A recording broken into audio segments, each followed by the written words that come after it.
What's up, guys? Welcome back to the Morning Brew Podcast. Last week, I spent about 3 days driving around Texas with my friend Justin, going to see one of our favorite bands, Kelsy Karter and the Heroines, on tour. I am beyond excited to announce that this week's guest comes to us from the band, all the way from across the pond. We did record this over 2 separate days, in 2 very different locations, the first being at Waterloo Records, and the second being the literal streets of downtown Austin, so please bear with us. But, without further ado, please welcome, for his very first podcast ever, Matt Peach. Kelsy Karter and the Heroines is a rock and roll band. Frontwoman Kelsy Karter is from Australia, while bandmates Sebastian, Matt, and Tommy are all from Derby, England. Their incredible sophomore album, Love Made Me Do It, was released on January 31st. Today, I'm lucky enough to be interviewing Peach at Waterloo Records. So, can you introduce yourself? What's your name, and where are you from? I answered both those, but... It sounds like I'm on a dating show. Contestant number 1. What's your name? Where are you from? I am Matt Peach, and I am from England, Great Britain, right in the middle, kind of near the town of Derby, which is near Nottingham, where Robin Hood came from. I love that. What does sophomore mean, by the way? It means you're second. Okay. Cool. Is that an American thing? So in high school, you have freshman is your first year, yeah, sophomore I've heard is this. your Right, second. yeah, sophomore, second year. Yeah. Got you. Okay. Okay, so your sophomore album is your second one. So I'm Matt Peach, and I'm from England. Amazing. There we go. How did 3 boys from Derby end up in a band with an Australian theatre girl? Kind of through. So Kelsey's boyfriend, Adam, in the Struts, knows all of us. And we'd all, at times, either played shows together back home in England. So we're from the same town. So he's from Derby. We're all from Derby. And at various points along Kelsey's journey, she's gone, I need a bass player. And Adam went, I know a bass player. I know a drummer. I know a guitarist. But they didn't get together until after? Who, sorry? Kelsy and Adam didn't get together until afterwards. Or Adam and Kelsy were kind of getting together, and Tommy joined the band around that time. Gotcha. And then I was later on, and Seb was just after me. Yeah. Gotcha. But it was all kind of, they were all just like little accidents in a way. Like me and her, she got stuck in England during COVID. Mm-hmm. And she was doing a few little gigs and a few sessions, and she needed a guitarist. And he says, get Peach to do it. So I was just in the right place at the wrong time in a way. Or she was in the wrong place at the right time. But you know what I mean? Yeah. Like, and I was just there, and she went, do you want to be in the band? And it clicked. It worked. It works well. So this album feels very deeply personal. So instead of asking if you have a favorite song, I would rather ask which song off this album resonates the most with you. Oh, that's interesting. It's the same 2, probably. My 2 favorites are Lightning in a Bottle. Mm-hmm. Because it's about you? No, not. It's the song I probably worked on the most as well. So when I listen to it, it sounds a lot like when I make music on my own, it sounds a lot like. So it resonates with my style, my own style I see. quite a lot, you know.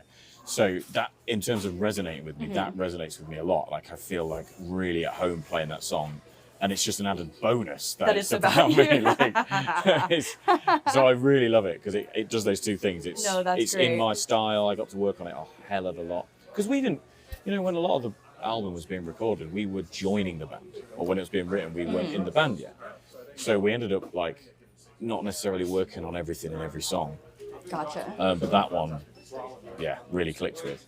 The other one every time I hear Super Dream, it makes me cry, which is slightly embarrassing. Okay, I'm going to ask this question ahead of time then, because it plays in. Who's the baddie doing the harmonies on Super Dream? Is that you or is that Adam? It's Adam. Okay, we were debating who's doing it, because I was like, this is so good.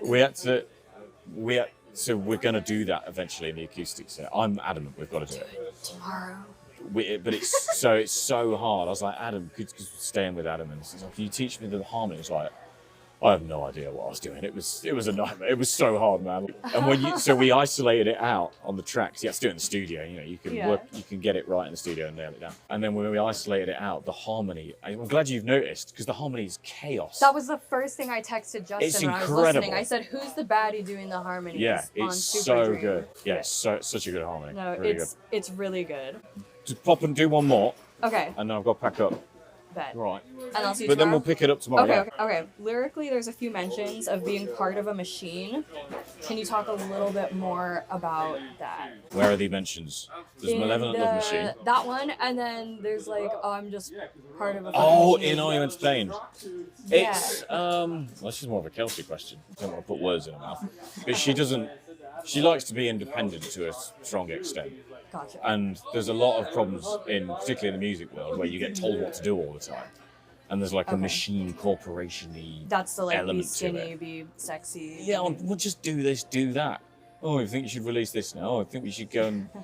Elvis Presley, innit? I think you should go and do 1,200 nights in some casino. End up killing yourself. You know, she wants to be independent and run her own That's totally world valid to on a her strong part. extent. I mean, obviously you need management and labels and stuff to help support, make things happen. But there's good labels and management out there, and we've got them now. We're like really happy with where we are, and it was a bit of a struggle to, find the right fit. But it's, that's what it's about. Nice. Okay. Perfect. Right. Well, Let's okay, hit the pause button. Yeah. And we'll pick up the rest of it tomorrow. At this point, Matt had to pause to go help load up the van. However, stay tuned because we picked things up the very next night, live from the streets of downtown Austin. Okay, let's begin. All right, back with Matt Peach. He is no longer loading the van. The album's titled Love Made Me Do It. Uh-huh. What's the craziest thing that you have done for love? Oh, God. Craziest. You mean the most stupid thing I've done? Pretty much every time anybody says something crazy for love, it's usually a waste of time. Yeah, what have I done? Well, the thing is, it's difficult because you have to quantify what love is, don't you? A lot of the time you think you're in love and then it turns out you're not in love. Have you ever done something crazy for like a crush? Like to impress someone? I've done silly things to try and win people back from dying relationships, but not so much for crushes, no. Like, I suppose that's the crazy things for love, because you think you're in love at that point when it's all falling apart, don't you? Because you're desperate for it not to end, but realistically it's like, grow up. Yeah. It'll be fine. Yeah, I don't know. I was like trying to explain before, I did this silly thing where I went to London and I thought this person I was in love with was in hospital, and they had been in hospital, and I was like, oh my God, but I couldn't hear anything from them, and I was like, oh my goodness. And then they were really, really sick, essentially. And I thought, I'll make a care package for them, which I suppose isn't an effort really to win them back, it's just because I cared about them. Something, when I had COVID, it's what my manager did for me. And I was like, isolated, and he was like, oh, I've brought you a care package, I've left it at your door. And I thought, oh, I'll get her a care package, except for it was like the middle of the night in London, and everywhere was shut. It was a Sunday, nowhere opens on a Sunday in England.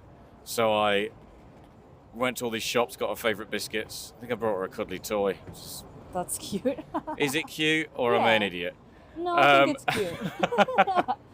And then I couldn't find any pens or paper, so I was like near Leicester Square. So I went and found a street artist in Leicester Square, and he's like, you want me to draw your picture? And I was like, no, I just need a sheet of paper, please. I don't want your picture. So I gave him like a $5 for a piece of paper so I could write a note on it, and that was it. And that was, well, I wouldn't say it was the craziest, probably the stupidest thing I've ever done. Look like a right idiot. No, you heard it here first. Matt Peach is a sweetheart. Yeah, whatever. Thank you very much. Okay, this kind of goes along the lines with like possibly being in hospital. There's a song on the album called Painkiller. Yes. In your professional opinion, which painkiller is superior? Human niceness. Love, essentially, innit? It's like when... See, that's a sweetheart answer. I was like, yeah, Aleve, naproxen. No, the best painkiller for me, the most at peace I've been is when I'm like, with someone and it's nice and everything's cool and there's no expectations and just lovely acceptance. That's the best painkiller. Next time you should try getting high and watching Lord of the Rings. Oh, well, that sounds also... getting high and watching the Lord of the Rings also sounds... it's probably that's the next tier. Love, then Lord of the Rings, then Lord of the Rings getting high. I'd have to watch Lord of the Rings sober to enjoy it more, to be honest. I feel Some that. paralleled artwork, you know. All right. There's also a song called Hotel Flamingo. Yes. If you stayed a night in the Hotel Flamingo... God, I don't know if I want to. I've heard what cracks off there. What would your room number be, and what would be your room service order? What would my room number be? Yeah. 219. I don't know if I should go into why. You don't have to if you don't want to. I've had a wonderful time in 219. What would my room service order be? Yeah, if you bring them up, you're like, I need unlimited money. Oh, it's so boring. I'd have Caesar salad. Chicken Caesar, please. You want me to, but tiramisu. Tiramisu is my favourite dessert. Well, what would I have? I'd have bottle of rosé. Okay. Chicken Caesar salad for starter. Fish and chips with curry sauce for main course. Does rosé go with fish and chips? Oh, absolutely. It goes with anything. It's a rosé. And then tiramisu for pudding. Oh my god, that's amazing. What do you reckon? Amazing. Yeah? Do you get good fish and chips in America? No. Oh, no. I'll tell you something. The best fish and chips I've had in America was a vegan fish and chips. Really? So what's it made out of, plants? I don't know. I've probably grown in a lab. lab. We don't have to ask about that. Small penis alert. Headphone warning. So we're in the middle of the street in Austin, Texas, doing this little interview, and there's a gentleman making a lot of compensation with his exhaust noise. Oh my gosh. Okay. Anyway, this is the silliest question that I've on. saved for you. Are you familiar with the M&M characters? Yeah. If not, I have a photo. I've seen pictures of them. Okay, I'll pull up a reference they're photo like giant chocolate just to refresh. But in your opinion, they're like walking, talking M&Ms, aren't they? But yeah. they're like so human so size. in your opinion, right? Yeah. Oh my. Which there's that many. Yeah. So which one of these is the sexiest? Well, it's definitely not green. Really? The heated debate of my listeners is green versus brown. She's got legs. Look how... One second. Let me just really think this through. Look how, I don't know, there's an arrogance to green. Yeah. Yellow looks like he's just burped. Red looks angry. Brown's kind of sexy. Orange I would not like to be within a crisis. What about blue? Blue's drawing my eye. Because blue looks chilled out, his hands up, he's going, oh, man, it's all chill. But yeah, blue, I think blue or brown. Okay, so there's a new debate in town, blue or brown? Blue just looks relaxed, I look like I could hang out with blue. Okay, so riddle me this, do you think blue and yellow are twins? Like fraternal twins? Probably not, they're totally different colours. Well. I think if you had another blue M&M, then blue and blue would be twins, yeah. Yeah, but they're the same shape, kind of. Maybe spiritually twins. Okay, so we're going blue or brown. Yeah, I mean, I need to see the parents of these M&Ms, really. Okay, that's a fair point.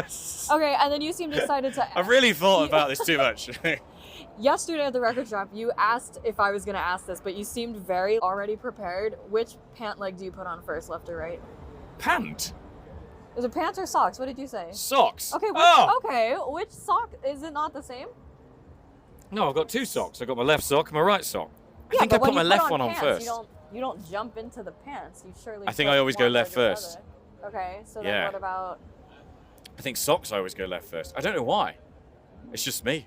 I think I do left first for sure for pants. It's just my vibe. I like left. I don't recall if I do left or right first for socks. No, I think I'm always left first. Okay.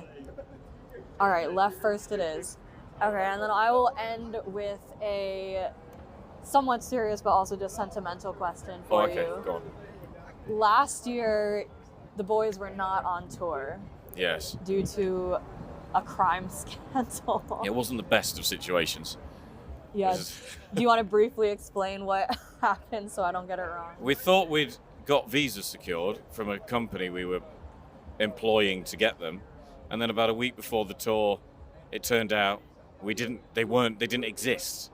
We'd been told they were secured, but we still needed to go to the embassy and get them, finish the process, but we've been told it was all approved and ready to go. And we were like, when are we going to get these physically? And we did a little bit of investigation, found out a myriad of things that did not add up, and it materialized that the visas did not exist. I'm not going to go into the finite details of exactly how we discovered that or what happened along the way, but they didn't exist. And or we couldn't come on tour. And so Kelsey did was it 6 weeks by herself? Yeah. Traumatic for everybody. Pretty impressive. So how do you feel being back on tour with the whole gang? Oh, well, it's perfect, isn't it, really? It's amazing. Yeah, and you played Super Dream. Well, that was frightening. First time. I'm pretending that was my request, so it was first time. I think we got it right. I think it went well. I think you nailed it. I think it was all right. You got the harmonies. Did we? Okay, that was the bit we were practicing all day on that you today. said you asked Adam and he Crikey, look at this dog. Oh my god. He's got shoes and everything. He's got leg warmers. That dog's straight from the 80s. And the Sorry, nobody can see this on at here, the but same fucking time. that's an incredible fit that dog's the wearing. harmonica for the dog to walk by. He's written his own. Good night, sir. Got his own theme tune and everything. Oh, anyway, yeah, it's perfect. Now everything's all back together. We're looking forwards to like going north, and we've got this big show at Gramercy Theatre in New York. Roxy. What you looking forward to the most? Like, what's the best part of tour? I'm looking forward to going to meet the people at Gibson because they've invited us to the Gibson garage in Nashville, and they're my favourite guitars ever. Great. So that's kind of like a childhood little dream come true, really, being invited by them to do a session for them. That's pretty exciting. Bringing all my Gibsons home to their birthplace, you know. Oh my gosh, that's incredible. All right, and so any closing words? Anything you want to promote? Any new projects coming up? It's all out now. So go and listen to the album. It's out Matt everywhere.